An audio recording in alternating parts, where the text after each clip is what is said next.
멕시코에서 대한뉴스 정진철 특파원의 보도.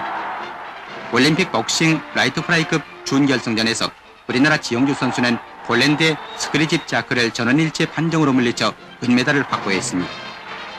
보시는 화면은 지영주 선수와 스크리집 자크와의 경기 실황인데, 지 선수는 1라운드부터 인파이팅으로 스트레이트와 훅을 자유롭게 구사해서 일방적인 공격을 퍼부었으며 2라운드에 들어서는 훅과 원투 스트레이트를 연타 스크리집 자크를 그로키 상태까지 몰아넣었습니다.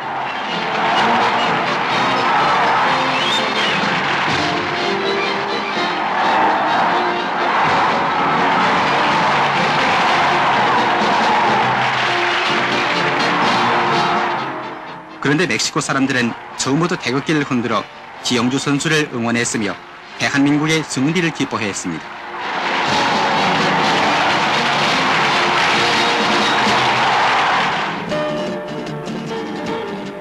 체력과 기량의 대결, 뮌헨올림픽 아시아 동부지역 축구 예선전 우리나라와 말레이시아와의 대전 실황입니다. 종일 비가 내린 이날 운동장 사정은 좋지 못했습니다만 우리 청룡팀은 후반전에 들어가자마자 말레이시아에 한 골을 허용해서 결국 1대0으로 지고 말았습니다. 이에 앞서 일본을 3대0으로 물리친 말레이시아는 단독 선두를 달리고 있습니다. 처음부터 우세한 경기를 벌이면서도 끝까지 한 골을 만회하지 못한 우리 선수들의 경기 운영은 국민들에게 실망을 안겨주고 말았는데, 축구 중흥을 위한 새로운 결의가 아쉽습니다.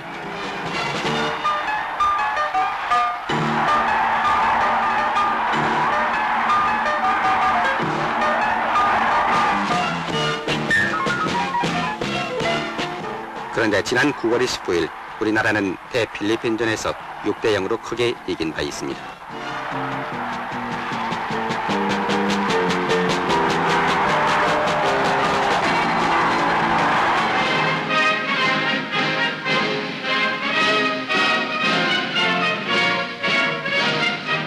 박정희 대통령은 7월 25일 오전 신임 우리나라 주재 카나다 대사 허버트 오 모란치가 제정한 신임장을 받았는데, 박 대통령은 두 나라의 굳은 유대를 다시 한번 다짐했습니다.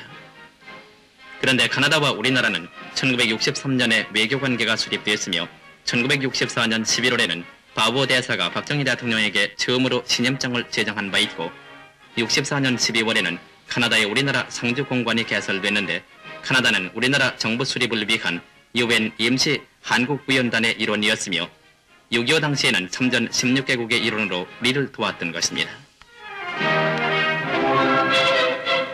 한편 박정희 대통령은 7월 26일 청와대를 방문한 마라카시 공화국 외상 알베르 실라스의 접견을 받고 1등 수교 군장을 수여하고 두 나라의 우호 정진에 관해 의견을 나누었습니다.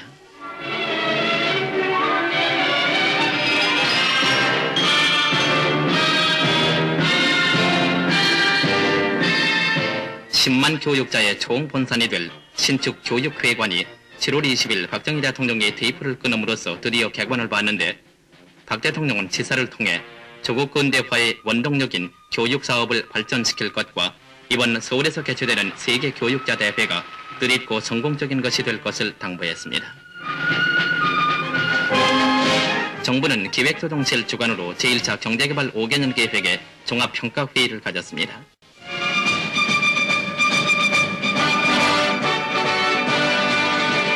그런데 이번 다시 1차 5개년 계획을 매듭짓고 또한 2차 5개년 계획을 확정짓는 이때를 맞이해서 광범하고도 철저한 분석평가를 가하고 있는 바, 실제로 현지를 답사한 고려대학교 이창렬 교수는 된다 안 된다 하고 외정 때부터 이것이 아마 작성해서 그랬죠.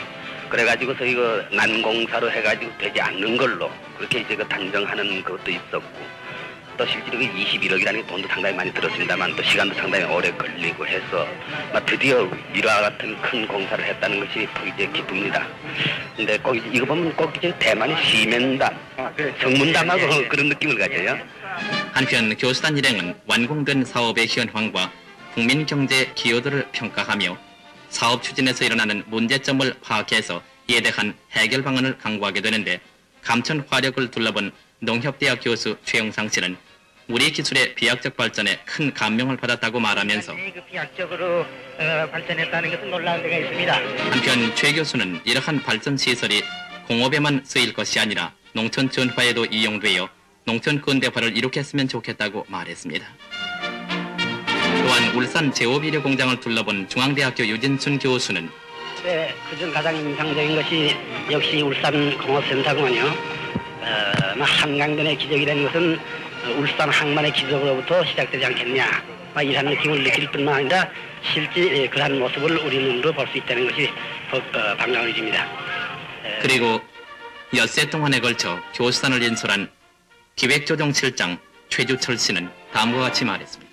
정부에서 이러한 종합평가단을 구성한 이유가 1차 개발개혁을 금년도에 효과적으로 매듭을 짓고 그 매듭 지어진 결과를 종합적으로 또 그리고 객관적으로 이것을 분석 평가해가지고 내년부터 시작되는 제2차 경제개발개혁의 기초적인 전제적 바탕을 마련하고자 이러한 평가 교수단을 구성하게 된 겁니다. 7월 16일 경상북도 대구시 청구대학 교정에서는 이효상 국회의장과 정일권 국무총리를 비롯한 내외 귀빈 다수 참석한 가운데 동대구역 기공식을 가졌습니다. 그런데 나날이 발전을 거듭하는 대구시의 현대화 계획의 일환으로 기공을 본 동대구역은 앞으로 화물 전용역으로 분리 운영될 것입니다. 신라의 고도 경주 남산 일대에는 168점의 신라문화재가 산재해 있으나 교통이 불편해서 관광 개발에 많은 지장이 있었던 것입니다. 그래서 이군에서는 이광수 대령을 단장으로 모범 군 수감자 600명과 기관병 238명은 8,720m의 경주 남산 일주 관광도로를 건설하고 있는데 7월 말 현재 약 40%의 진척을 보이고 있으며 군 병력에 의해서 추진됨으로써 약 2천만 원의 경비가 절약된다고 합니다.